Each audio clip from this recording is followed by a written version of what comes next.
Hey guys, welcome back to Etheria Restart. In today's video, I wanted to give you guys a bit of an account update, show you my DokiDoki Inferno team that I'm running. This is not going to be a DokiDoki guide, but I do want to talk through some of the options that I'm seeing out there that people are running to give you guys some ideas. I want to have a more budget-friendly team before I go in and do a quote-unquote guide, because saying just use Lily is cope as hell, so I don't really want to be that guy.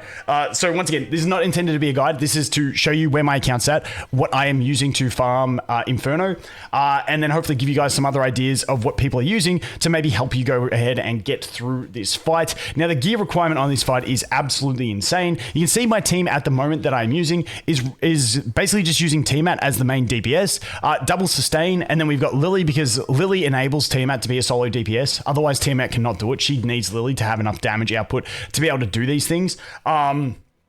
So yeah, Lily is a must, and that's why I'm not doing this as a guide, because a lot of people don't have Lily. I get that. I completely get it. I do think that the Infernos in general are completely overtuned in their current state.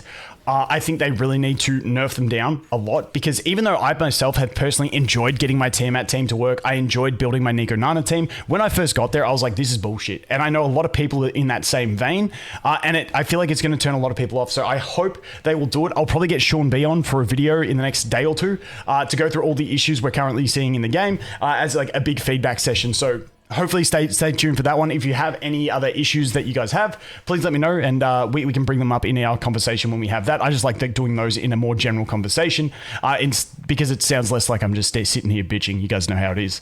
But that is what my current team is. Let's go ahead and take a look at my team personally. And then I want to go through some other options that I am seeing and some experiments that I was running that you may want to run for yourself. So over here on my Tiamat, now as the last remaining member of the Tiamat fan club, I had to do it. I had to go full investment. Now, I think I could be I could be reliably doing Inferno without this skill investment if they fixed her AI and made her use her skill 2 first. Devs, can we please just fucking get around to this? It is so crippling for Tiamat to be using her skill 3 first. It's just stupid, please. Please, there's like maybe like 5% of the time you want to be using your skill 3 first. All the other time, you want to be using your shield first. Please, can we get that done? Anyway, you can see as the last remaining member of the fan club, I went ahead and I picked up her dupe from the shop. I maxed out her skill 3 to get that damage. Once again, I'm trying to use her as my solo damage. I need that extra damage that it provides and also the HP. And then I went ahead and did skill 1. I did not get the final skill up on the skill 1 because this is going to make her transform faster. And with her current AI using her skill 3 first, if she has a lower threshold to transform, it means she's less likely to get around to her second turn and use her shield, and she's more likely to transform, because if she uses her shield in a fight, you are so damn safe. But trying to make her use that shield is near impossible. So I'm definitely not taking this skill up until they fix her AI to make her use her skill 2 first, or until they give us skill priority settings in the game. Otherwise, like, this is a great skill up, but with her AI being stupid, it's a horrible skill up. So that's why I have not done that one. And that's about where I'd leave her. I'm not too stressed on getting the shield upgraded or anything like that. It gives a bit of resistance to stats. So that's pretty much where I am going to leave my Tiamat. Once again, it's more invested than anyone else has probably built a Tiamat. But hey, she's my girl. I've enjoyed her since 2 betas ago. I had to keep going with her. So that is her. As for her build, she is on Swift Bramble with a White Fang. Now, you might say, why the hell are you running a White Fang on her? My idea on this one, you know, once again, I'm trying to cook as many things as I can. I was trying to get her extra damage, because if she's my solo damage, I'm trying to get as much damage as possible. Now, the 2 hits of damage are based on attack, so that's kind of useless. But the crit damage of 6% stacking up to 10 times, that's up to like 60% extra crit damage during the fight. Sometimes, you know, you're not max stacked by wave 2, but it's some extra crit damage she gets. On top of that, I do have my Lily's skill 2 maxed, meaning that I get basically a 100% uptime crit damage buff. So if my White Fang's maxed and I have my Lily buff, that means I get a bonus 110% crit damage, which brings me up to the 260% crit damage, which isn't too bad. Now, my crit rate's a little low on 67, but it's the best I could do whilst keeping reasonable HP up here at 48k and decent speed at 262. So that is her build. She's on HP, crit rate, HP, and then just, you know, aiming for some crit rate and speed subs if I could here, you know, decent crit rate on that one. And this one was speed with no crit rate. So I'm pretty happy with my build. Once again, it is kind of unoptimal that this shell does not get Bramble, so I can't make use of that, but I think Bramble is just something that is very important to have on Tiamat. Then we go to my Lily. My Lily, honestly, it's not the greatest Lily. I don't have the Artisan with the 3 Bramble. If I had 3 Bramble on this, we'd be cooking, because then we'd also have Bramble on the Lily. But 286 speed, it feels kind of slow at this stage. But that is my Lily. Once again, on triple defense here, just to stack the defense, because we are using that Artisan shell. The next unit is my Ling Luo. Now, I got my Ling Luo on a Time Weave. Now, I think this made a big difference to my team. Unfortunately, she feels slow as hell at 216 speed because it's a bit of a scuffed set, but I wanted her on Time Weave just to get round to those heals, the immunity, the buff extender, because we're using a lot of shields in this team. If we can reduce the cooldown on her buff extension, skill 2, that's going to be fantastic. If we get the cooldown reduction on her skill 3 and we get that immunity up, that's going to be fantastic. So I think Time Weave is a fantastic set on her, even though she doesn't take advantage of the accuracy. I think she's one of those ones that's absolutely fantastic on it. Once again, she's rocking a bunch of defense with the Artisan. Now, unfortunately, I don't have Artisans with Time Weave, so that's just part of it being a scuffed as fuck build, but it is what it is. Sanya is kind of scuffed too. Like, how much HP are we at? We're only at 32k HP. I could 6-star her. Now, this headpiece is at level 1. I can probably level it up now because my T-Mac got extra attack through like the dupe that I bought and stuff like that. But the idea behind this was earlier on, if I had a leveled headpiece, she would out attack Tiamat, which means Lily would boost her instead of Tiamat, which sucked. But, she's not on a great build. This thing's like level 10. I mean, it's a pretty scuffed build there, but she's just there to do her thing pretty much. And she is still on a shark shell, so she's got a lot of room for upgrades. It's just working so far, and it's not so much about her healing that I need. It's more about I need more shielding on the team. And then we have my Kaz. Now, my Kaz is on my best controller set. You can see we got 12-piece Swift Rush, 12-piece Time Weave. She is at a 275 speed with 162 accuracy. Ideally, I'd like more accuracy, but I didn't want to sacrifice having the one defensive slot on here. Otherwise, she would get a bit too squishy. So really fast, okay accuracy, and pretty poor survivability. But once again, I could 6-star her to make it more reliable. But that is the team that I am currently using. If you're a Tiamat fan and you've built her and you got Lily, you can have an experiment with this. But once again, the gear requirement is pretty steep on this one. The other team that I was experimenting with, which, this is a bit of a cook. It's a scuffed build. I didn't get a proper build. I can see the vision for this. So the vision behind this on my Jada, you can see it's a pretty scuffed build. We're at 100% accuracy. We're only at 100. We've only got plus 14 crit damage, 2700 attack, 179 speed. It's a pretty shit build. But the whole idea behind this on the Time Weave, and once again, we've only got 6-piece on the Swift Rush. Like, this is so damn scuffed. It's not even funny. But the vision here was to run Revelation. Now, I would have rather maybe get the Harvest set instead of the Swift Rush, but I just had things leveled up. So once again, this is super scuffed. Don't look at this as how you should build. But my idea was, because cooldown reductions reduce the cooldown of shells, putting her on Time Weave, because she's going to use her skill 3 every turn, if we can proc those Time Weave procs, it means we could be every second turn using the Revelation, and the Revelation is where the bulk of her damage comes from, because to do like a raw damage one, you really need to have farmed Terramaton. I have not farmed Terramaton. So I'm trying to abuse the Time Weave to get more damage in by using the Revelation. Now, if I get this team working reliably, I'll let you guys know. Unfortunately, I think with like the Jada type builds where you're relying on her for damage, I think almost having Valerian is a must, and I don't have Valerian. So I do think I would be able to do it with this cheesy method of running the Time Weave if I had Valerian, because I'm just too susceptible to getting one shot. Also, if Tiamat used her skill 2 as a priority, maybe I could get away with using Tiamat as a shielding support to stop her from getting tapped, because we also do get the 25% damage share. But this was just a fun little process that I went through, and it does work. It does reduce the cooldown of the Revelation, and you can start using Revelation pretty quick. But once again, my build is a bit scuffed. I have no skill up investment into her because I decided to do Tiamat instead. But if I could get her working without any skill ups, I'd be pretty happy with that. Once again, it's just a bit of a cook that I was working on. But to do that, I really do think that I need the I do think that I'm going to need to get myself a Valerian, because Valerian is just so key, because she also brings that attack buff, which is huge for scaling the damage on the Revelation. And also she prevents the one-shots, gives us extra shielding, which is fantastic. So I think Valerian, if you're trying to use those attack-based DPS for Revelation damage, she's almost a must. And unfortunately, once again, I don't have her, and I don't want to spend $1 for her. So rip the dream. We'll get her one day. I've gotten 4 copies on my other account. None on this one.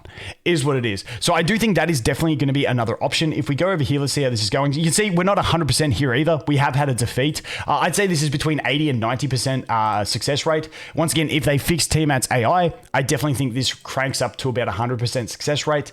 But unfortunately, you know, you've just got to live with what you can. So you can see here that we haven't had any of our max HP decreased yet. You know, it's pretty chunky through the first one. Just sometimes you get some bad stun RNG and shit like that, and it just absolutely bones your run. But besides that, it's you know, it's pretty reasonable. You can see we're getting some nice damage out of the Tiamat on this one. Let's go ahead, see if we get a skill 3. No, we just used the skill 3, so we're not going to get that. And I do leave it on targeting the boss. I don't know if it's the best option, but it's just kind of what I've been using so far. Let's see, we're going to probably taunt. Yep, skill 3. Once again, can you imagine using skill 2 there and having the whole team completely protected? It would be absolutely massive. Instead, we're at 5 stacks now. We're going to put them to sleep.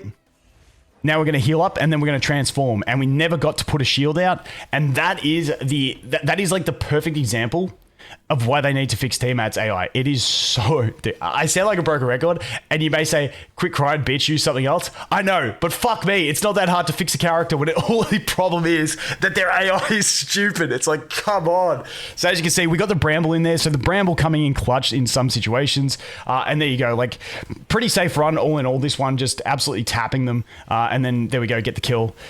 And GG's. So that's once again, sometimes, as always with this, you can see 3 minute 56. That was a quick run compared to normal. But in general, you know, I'm happy enough with it. I fail a few. It is what it is. It still gives me a good chance to get those, you know, the Swift Raid and stuff pieces. So let's jump over and actually take a look at the fight and look at our other options. Because I think there's really 2 main options. Dude, this challenge button being moved on this account is really annoying. There's 2 main options that we are seeing in clears for Inferno. You're seeing a lot of the Realmocha ones now. So people are finally getting their Realmochas built to a point where they can nuke.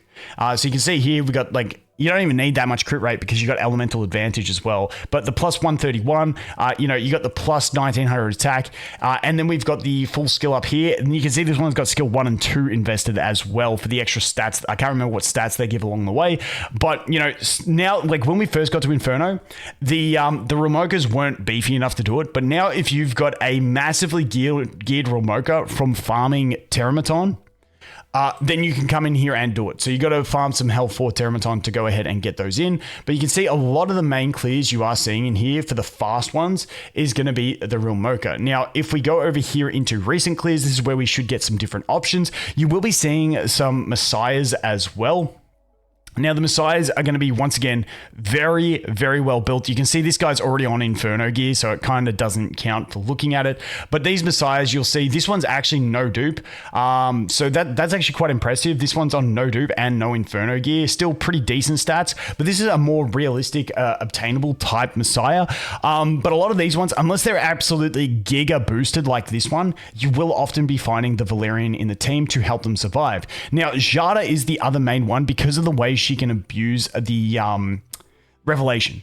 Because of her Revelation abuse, and you can see this one's got really nice attack. It's also got max skill on the skill 2 and max skill on the skill 3.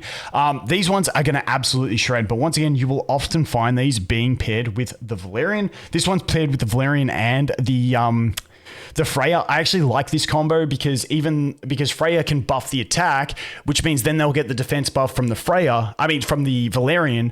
And then once their attack buff from Freya runs out, the next buff they get from the Valerian will be the attack buff, meaning you can keep a really high uptime of the attack buff. Now, I do think this is going to be a heavy gearing requirement to do this team and actually live through it. But in general, it is pretty solid. Lily's also clutching these things because you boost Jada at the start, and then she gets the shield when she moves. So she's already at 1 stack. And then you've also got extra buffs from Freya, so she stacks really quick. But also Lily on her second turn using the skill 2 is going to be really nice for the Jada as well, because it resets and lets her use her Revelation again on a skill 3 straight away while she's still building up those stacks. And once again, you'll see that kind of team a lot. Once again, we go back to some Messiah clears, some real mocha. This one's actually quite creative with the, the Selenites and stuff like that. But in general, those are the main 3 DPS that you will be seeing everywhere in clears. I don't think we're going to see anything different down here. Once again, Mio's getting some use as well.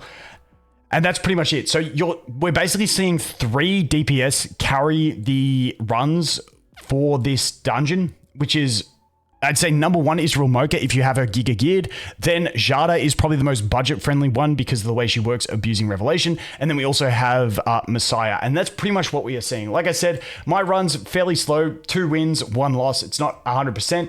But that is kind of what I am using as something a bit different because, once again, I did not farm any Terramaton or any Aurora, even though I have teams that can do them. I just focused in on the Doki, then doing shells. You can see I've done a lot of experiments with shells over on my account.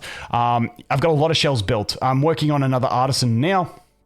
And this one I'm also working on, but I need to do some, you can see I was trying to build up a time weave one. Unfortunately, I need a 3 Swift Rush, 3 time weave, and I've been trying to reroll, and this one hasn't got any good rerolls. Once it gets some, I will go ahead and start using it. I think Artisan is an absolute key shell for progression. So I think he's an absolute monster.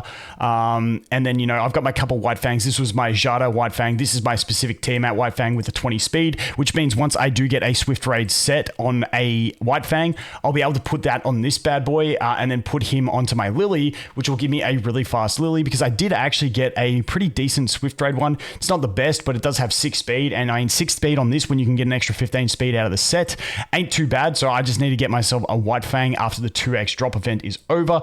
As for the other stuff, if we go ahead and filter by Swift Raid and I think it's Evil Guard. So these are the 2 that are in here. You can see I've gotten a few drops of these bad boys along the way.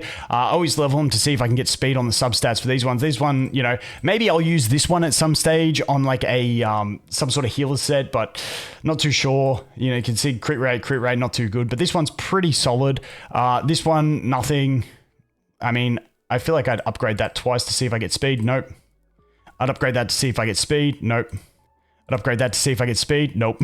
So those are all pretty much dead pieces to me at the moment. But once again, getting a few of them and trying to farm it up as much as I can. That's a little update on my account. Once again, I know a lot of people won't be going this much investment into Tiamat. I just wanted to show you guys some different options and the way I've been thinking. Once again, I think Time Weave is goated and Artisan is an absolute beast. And those are the 2 key things that I've learned through my progression with how hard they've made Inferno, that I think can help a lot of people. But that's a look at it. Once again, I really do hope they nerf the difficulty of these things, because I think it's just going to be turning too many people away.